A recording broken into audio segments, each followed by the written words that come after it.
Sandra León, bienvenida. ¿Qué tal? Muy buenas noches, Bueno, Carlos. La última hora informativa que pasa obligatoriamente por Valencia. Homenaje tardío, homenaje extraño y homenaje pues preparado. Tiene toda la pinta de que preparado. Le chillan solo a Carlos Mazón, al que se le deja solo. Sí. No diré yo que no se lo merezca. Pero, hombre, el resto estaban bien cobijados, ¿verdad? Y otra vez utilizando la figura del rey como parapeto. El valiente galgo de Paiporta. Bueno, ha sido un funeral muy acotado, todo hay que decirlo. Las distintas autoridades han ido llegando escalonadamente al Museo de las Artes y las Ciencias de Valencia, donde el blindaje, como digo, ha sido total para los ciudadanos de a pie, pero también para muchos periodistas ha sido literalmente imposible acercarse porque se ha ofrecido un pool de televisión española. Es decir, todo aquel que quisiera retransmitir lo que estaba pasando allí solo podía hacerlo a través de la señal de la televisión. ¿Le han llamado el parte o se les ha olvidado? No se les ha olvidado, pero vamos.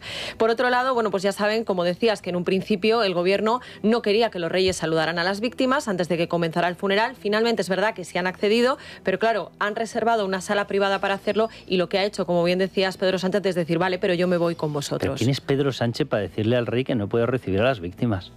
O sea, esta es la humanidad de Pedro Sánchez. O sea, tú no les vas a recibir porque, claro, a ti te van a aplaudir. Claro. Y a mí me van a abuchear por todas partes y a chillar e insultar. Claro, es lo que tiene ser un cobarde, efectivamente. Y no haber ordenado el envío inmediato de todos los medios, claro. Si te tienen identificado, de arriba a abajo. Pues se ha parapetado, como decimos en Los Reyes, se ha ido con ellos a esa sala privada, de tal manera que Carlos Mazón ha tenido que entrar solo a esa zona donde se celebraba el homenaje y donde esperaban ya sentadas el resto de las víctimas. Resultado, pues el único que ha recibido gritos y abucheos, al menos en ese momento, ha sido el presidente de la Generalidad. Viendo aquí te ríes de nosotros y de nuestros familiares. No te queremos, no te queremos. ¡Cabrón! Bueno, pues esto era lo que se escuchaba al inicio de ese funeral. Al terminar el acto, sin embargo, también Pedro Sánchez ha recibido algún que otro grito, aunque no se han escuchado con tanta claridad, porque ya la gente pues no estaba en silencio, preparado para empezar el homenaje, pero algunas víctimas le han reprochado al presidente del gobierno, por ejemplo, que saliera corriendo como un galgo de Paiporta.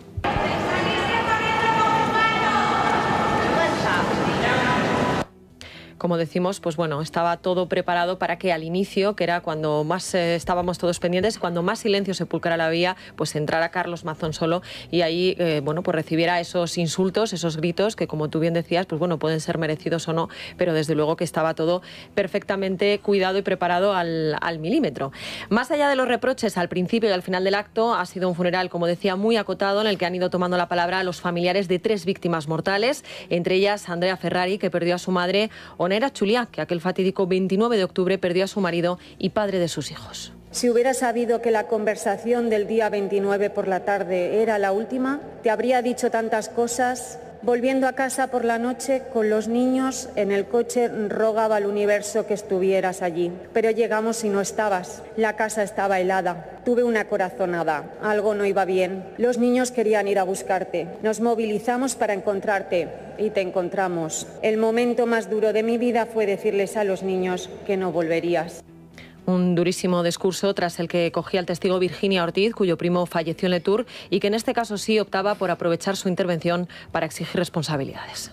Las inundaciones son en España el fenómeno natural que más muertes provoca, pero no fue este fenómeno el causante de la catástrofe que hemos sufrido. Es quien omite su deber, a sabiendas de que su omisión puede suponer la pérdida de vidas humanas, quien comete el acto primigenio que deriva en sus muertes. No debemos dejar el rumbo de nuestra sociedad en manos de quienes nos alejen de ese concepto pleno de paz. El poder siempre ha sido nuestro y sé que unidos haremos justicia.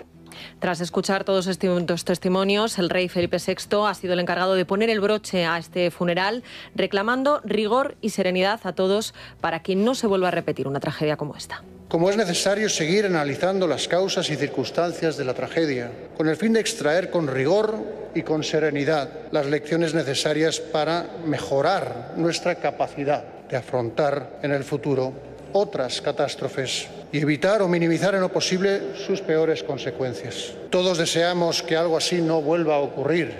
Pongamos todos de nuestra parte para impedir que se repita. Pues por desgracia yo creo que la primera muestra de que no está por la labor un tal Pedro Sánchez es lo que ha ocurrido hoy en este homenaje. Porque evidentemente si alguien estuviese pensando en una mayor coordinación entre comunidades autónomas, no fuerzas un paseillo de Carlos Mazón. Que repito, claro, que tienen todo el derecho del mundo o tienen toda la razón en decirle lo que le han dicho, pero solo a él, ¿Y por qué lo haces? Porque sigue utilizando, un año después sigue utilizando las catástrofes, las sigue utilizando para sacar rédito electoral, porque es lo único que entra en esa cabeza. Es lo único que pasa por su cabeza. El seguir en el poder y el intentar destrozar a todos los rivales políticos. Y lo hace día a día, lo hace permanentemente.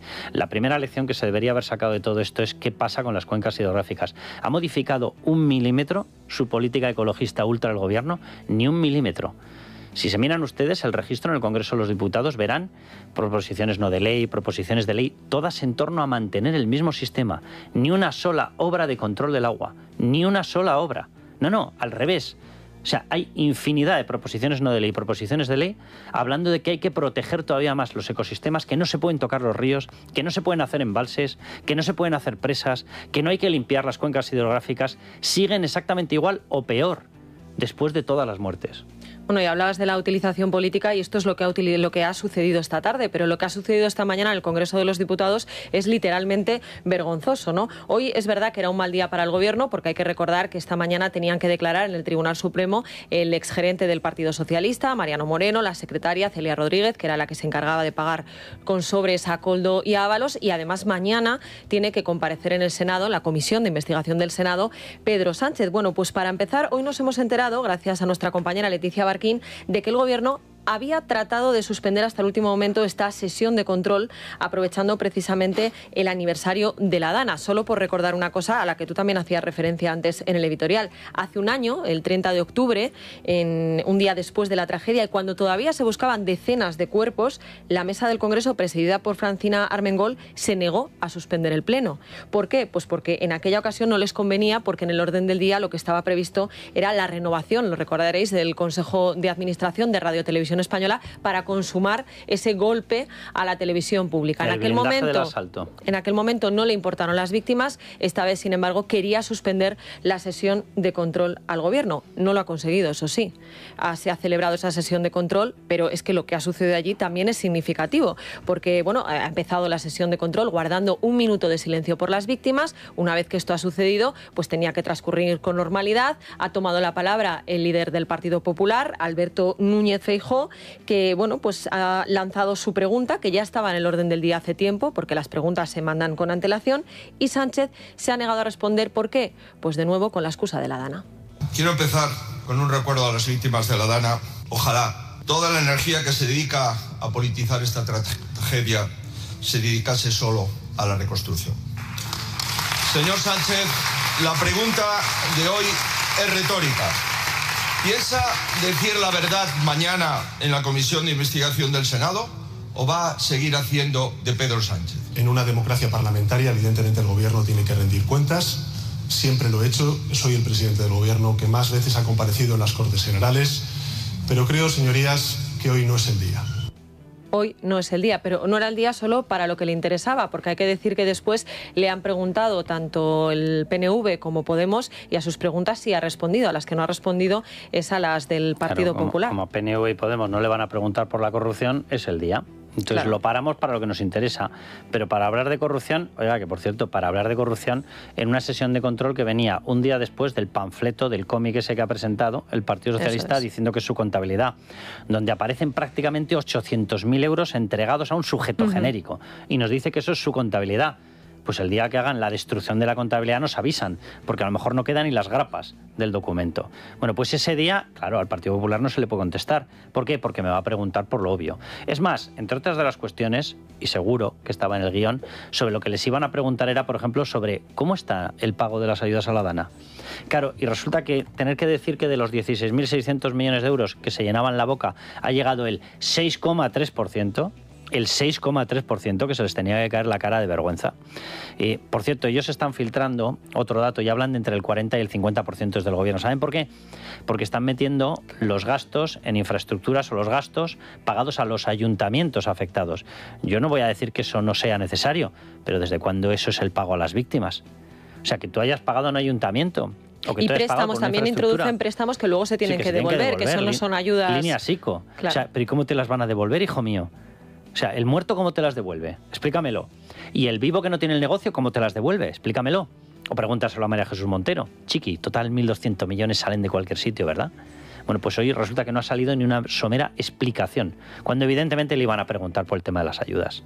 Le van a preguntar por el tema de las ayudas y también por la corrupción, que aunque no ha querido responder Pedro Sánchez, bueno, tampoco María Jesús Montero y otros tantos ministros, pues no han podido evitar que todos los medios nos hagamos eco de esa declaración de Mariano Moreno, del exgerente, del tesorero del Partido Socialista, y de Celia Rodríguez. Ojo a esa declaración, porque allí lo que ha revelado Moreno es que no solo Ábalos, Koldo y Cerdán cobraban sobres con dinero en efectivo, sino que también lo hacían los miembros de la Ejecutiva Federal que preside Pedro Sánchez. Es decir, volvemos a lo mismo, Pedro Sánchez sí que pudo cobrar de esos sobres en efectivo. Luego también ha declarado Celia Rodríguez, y también es importante porque el juez se ha mostrado totalmente perplejo del protocolo que tenían en Ferraz para pagar todo esto, ¿no? Porque pasaban los tickets y ella pagaba sin mirar absolutamente nada. Y claro, el juez le ha dicho, pero entonces, ¿qué control se podía hacer sobre esos gastos en esas condiciones? Es la pregunta que le ha hecho literalmente a Celia, y su respuesta lo dice todo.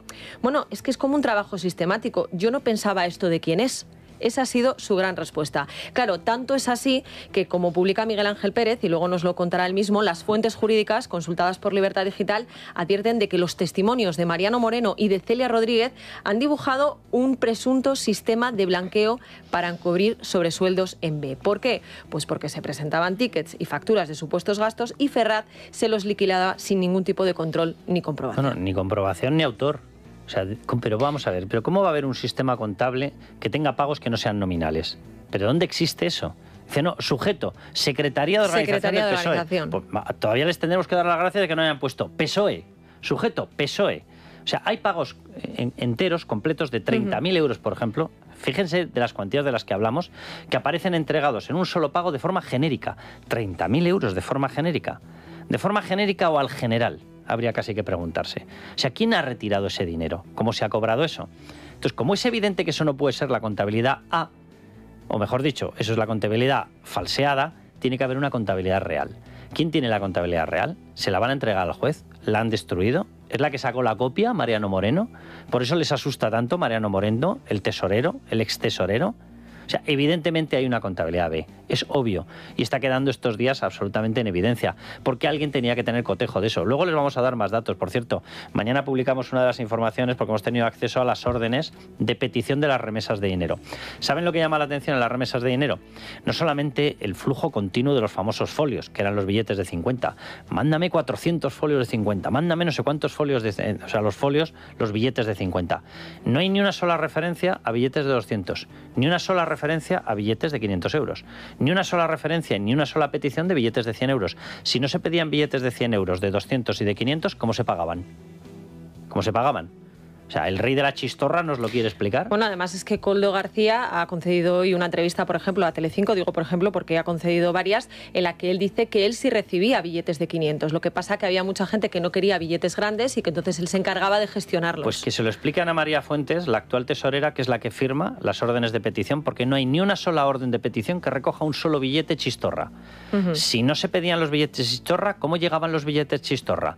Porque la misma gente nos ha dicho a todos que no acudían a los cajeros, como iban a acudir a los cajeros, ¿no? Y si hasta ahí llegábamos todos. Iban a la empresa Loomis. Claro, pues si resulta que la empresa Loomis, que vaya nombrecito... Que era la que iba al banco a recoger el dinero y se lo llevaba a Ferraz. Pues si a la empresa Loomis no le pedían billetes de 500, ni de 200, ni de 100, ¿cómo acababan en los sobres con los que pagaban?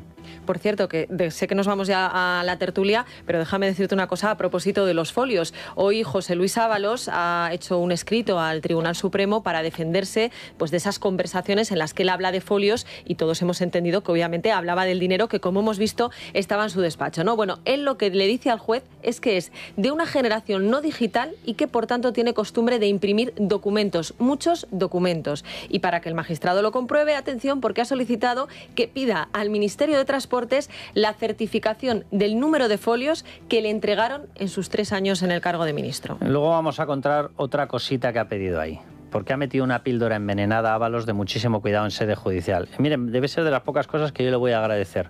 Ha señalado a un tal Juanma Serrano. ¿Saben quién es? Fue el jefe de gabinete de Pedro Sánchez. Y luego fue el responsable de Correos. Sí, la misma Correos donde acabó la cloaquera. Sí, Leire Díez. Pues le ha señalado porque ha dicho, oiga, yo lo entregaba y a mí me dieron un documento. Y en el documento ponía que había entregado bien las mascarillas. Pregúntenle a él. Pues hala, señor Juanma Serrano, alguien está extendiendo el chapapote, ¿eh? Lo mismo resulta que llega, y repito, era el jefe de gabinete de Pedro Sánchez.